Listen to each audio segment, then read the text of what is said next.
Hi guys, welcome back to my channel. So in today's video I'm gonna share 8th episode of my wedding series. मैंने wedding series start की थी अपनी शादी के 6 months complete होने की खुशी में, और अब मेरी शादी को 1 साल पूरा होने जा रहा है on 8th of November। तो मुझे लगा कि मुझे 8th एपिसोड भी शूट कर लेना चाहिए wedding series का, और इस एपिसोड में मैं आप सबके लिए ऑल ब्राइड्स टू बी जो भी होने वाली हैं उन सब के लिए लेकर आ गई हूँ कुछ इम्पॉर्टेंट टिप्स। तो now without any further delay let's quickly get into the video.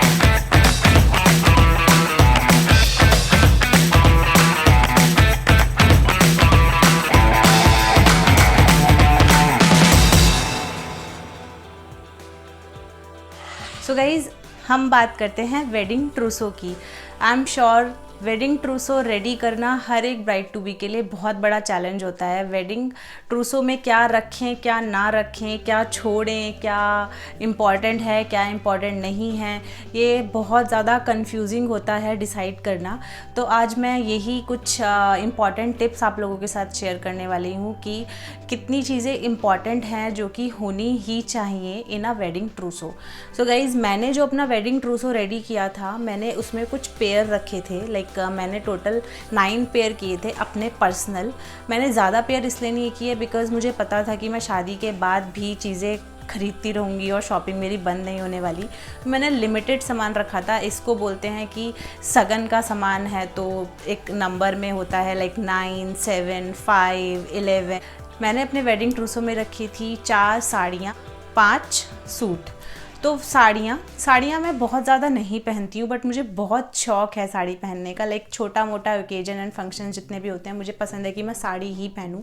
तो इसलिए मैंने सिर्फ 4 ही साड़ियाँ रखी, और मुझे पता है कि मेरी मम्मी के पास एक ह्यूज कलेक्शन है साड़ी की, और मैं उनकी साड़ियाँ शेयर करती हूँ। मुझे लगा कि मुझे 4 साड़ियाँ ही रखनी चाहिए। 4 से ज़्यादा तो मेरे लिए फिर बहुत ज़्यादा भी हो जाएंगी, बिकॉज़ मैं नहीं पहनती हूँ इतनी सारी साड़ियाँ, और मम्मी की साड़ियाँ हैं तो फिर अपनी साड़ियाँ क्यों लेनी। तो मैंने 4 नई साड़ियाँ खरीदी थी, और वो भी बहुत ज़्यादा हैवी लुक में नहीं खरीदी थी बिकॉज़ मुझे हैवी कपड़े पसंद नहीं है। तो ये आप पे डिपेंड करता है कि आप जो पहनते हैं उनके पेयर वाइज आप डिसाइड कर सकते हैं कि आपको कौन सा पेयर रखना है और कैसे रखना है। जैसे कि मैंने 4 साड़ियाँ और 5 सूट डिसाइड किए थे, और सूट भी मेरे बिल्कुल नॉर्मल वियर सूट्स थे जिनको आप अपने ऑफिस में या फिर रेगुलर वियर में पहन सकते हो। तो मैंने प्लाज़ो सूट ऑर्डर किए थे। मैं दिखाऊंगी आपको ये वाला सूट, जो कि है palazzo suit in a maroon colour. तो ब्राइड्स टू बी के लिए बहुत इंपॉर्टेंट होता है, ब्राइड्स के लिए, ब्राइड्स टू बी के लिए और न्यूली वेडिड ब्राइड के लिए मरून रेड बहुत शुभ माना जाता है। तो मुझे लगा कि मुझे एक मरून कलर का प्लाज़ो सूट ले लेना चाहिए, और ये वाला प्लाज़ो सूट मैंने लिया था द ब्रांड कॉल्ड लिबास। और लिबास के प्लाज़ो सूट मुझे बहुत पसंद है, लेकिन इनका स्टफ़ बहुत अच्छा होता है, और ये मैंने मिंत्रा से ऑर्डर किया था। सेकेंड मैंने लिया ये सेकेंड प्लाज़ो सूट, ये भी लिबास का ही है, और ये भी बहुत सिंपल है, रेगुलरली वेयर कर सकते हो। और third one is this grey skirt suit. इसके नीचे एक बहुत ही सुंदर सी स्कर्ट है। आप इस स्कर्ट को बहुत सारी चीज़ों के साथ कैरी कर सकते हो। इसके साथ आप टी शर्ट, क्रॉप टॉप कुछ भी कैरी कर सकते हो। और इसके साथ जो आई है पेयर में वो है एक लॉन्ग कुर्ती। ये था मेरा third suit with skirt. And fourth one fabric था ये, जो कि मैंने अपनी शादी की शॉपिंग के दौरान ख़रीदा था। साड़ियों के साथ ये 2 मैंने फैब्रिक भी ले लिए थे ताकि मैं इनको अपने अकॉर्डिंगली स्टिच करा पाऊँ, बिकॉज़ 2 प्लाज़ो सूट ऑलरेडी हो चुके थे, तो मैं नहीं चाहती थी कि मैं सारे प्लाज़ो सूट्स ही कर लूँ, और एक मैंने स्कर्ट सूट किया था। और fourth one was a fabric, and ये मैंने लिया था अलवर से। अपनी शादी की शॉपिंग मैंने जैसे अलवर से की थी, मैंने साड़ियाँ अलवर से ख़रीदी थी, तो मैंने फैब्रिक भी वहाँ से ले लिए थे। और ये वाला फैब्रिक का मैंने पैंट सूट स्टिच कराया। और fifth one is a yellow pant suit. ये भी फैब्रिक ही था, ये जयपुरी प्रिंट में। इसकी जो दुपट्टा है वो बहुत ज़्यादा सुंदर है, जयपुरी प्रिंट का दुपट्टा है। तो इसके साथ मैंने पैंट ही स्टिच कराई। तो मेरे पास 2 पैंट सूट हो गए, 2 प्लाज़ो सूट हो गए, एंड 1 स्कर्ट सूट हो गया, एंड 4 मेरे पास साड़ियाँ थी।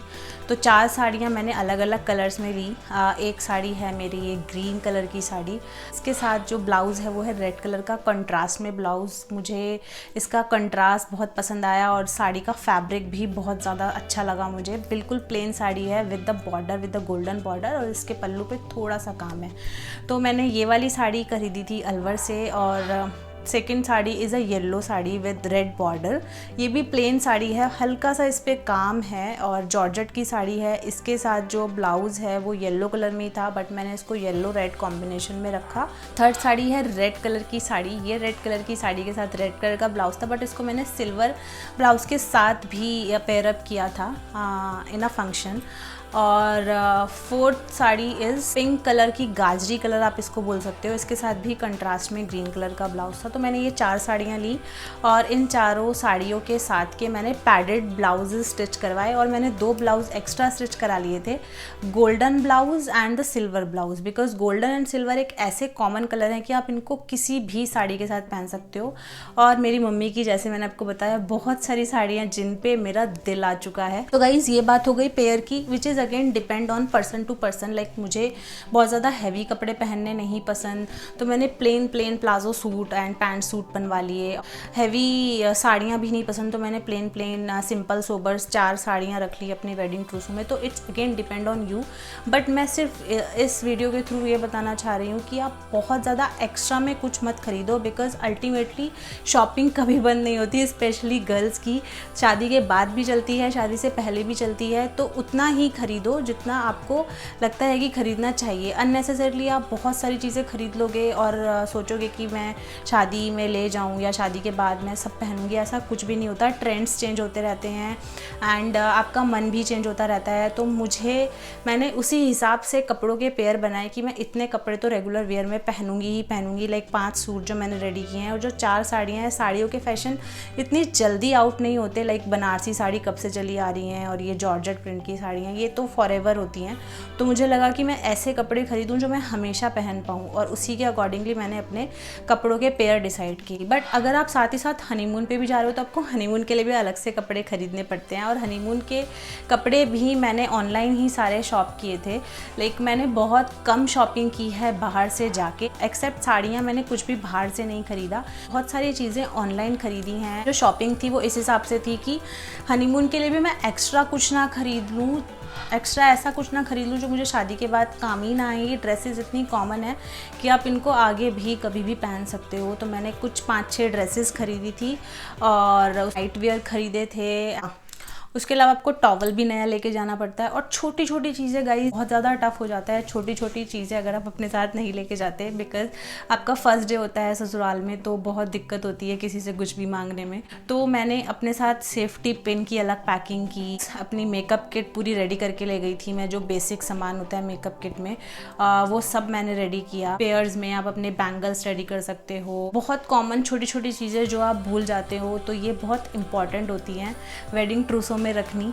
तो सबसे पहली टिप ये है कि जब भी आप अपनी वेडिंग की शॉपिंग स्टार्ट करो तो make a list of all the things which you want in your wedding ट्रूसो। उससे ये होगा कि जब भी आप अपनी वेडिंग की तैयारियां कर रहे होगे तो अपनी लिस्ट रेडी कर लोगे, टू डू लिस्ट। तो उसमें आप चेक करते जाओगे तो आपको पता रहेगा कि आपका कितना काम ख़त्म हो चुका है और कितना काम बचा है।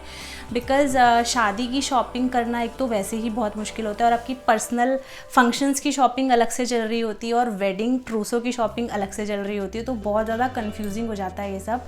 और वेडिंग ट्रूसो उतना ही इम्पॉर्टेंट है जितना आपकी शादी की फंक्शंस की ड्रेसेस डिसाइड करना। तो इसके लिए आपको बहुत ज़्यादा प्रिपरेशन करनी पड़ती है। कोई चीज़ भूल ना जाओ, छोटी छोटी चीज़ें होती हैं जिनको ध्यान में रखना बहुत ज़्यादा इंपॉर्टेंट होता है। बिकॉज़ आप नई लाइफ स्टार्ट कर रहे होते हो शादी के बाद, और उस लाइफ में आपको बहुत बेसिक चीज़ों की ज़रूरत पड़ती है। अगर लिस्ट बना लोगे कि आपको क्या लेके जाना है साथ में वेडिंग ट्रूसो में, क्या नहीं, तो इससे बहुत काम आसान हो जाएगा। सेम मैंने भी ऐसे ही किया था। मैंने एक लिस्ट बनानी स्टार्ट कर दी थी कि ये मेरे फंक्शन की शॉपिंग हो गई और ये मेरे वेडिंग ट्रूसो की शॉपिंग हो गई। वेडिंग ट्रूसो में मैंने जैसे आपको बताया कि मैंने ये पेयर्स डिसाइड कर लिए थे कि मुझे 9 पेयर लेके जाने।